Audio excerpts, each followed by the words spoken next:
ఒక ప్రభుత్వ ఉద్యోగి, ఒక ప్రైవేట్ ఉద్యోగి, ఒక సాధారణ మధ్య తరగతి తమ జీవితంలో ఒక ఇల్లు కొనుక్కోగలుగుతారు. అది చాలా గ్రేట్. లేదా ఒక స్థలం కొనుక్కోగలుగుతారు. చాలా గ్రేట్. తమ జీవిత కాలపు సంపాదనతో ఆ మాత్రం మాత్రమే ఎఫర్డ్ చేయగలుగుతారు. అదే ఒక వ్యాపారస్తుడి దగ్గర డబ్బులుంటే రూ.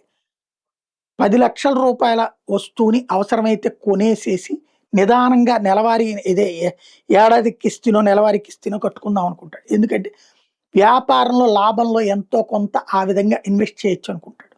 ఇది సహజ సిద్ధమైనటువంటి ఫైనాన్షియల్ సూత్రం. ఈ సూత్రాన్ని గుర్తుపెట్టుకోవాల్సినటువంటి అంశం.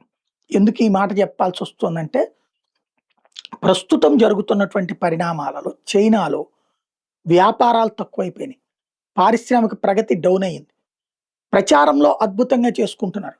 కానీ అక్కడి ఉత్పత్తుల వినియోగం యూరప్ దేశాల్లో తగ్గిపోయింది. ఈవెన్ ఐఫోన్ లాంటిది ఇండియాలో తయారు చేసి తీసుకెళ్తున్న వాటికి ప్రయారిటీ అయిపోయింది.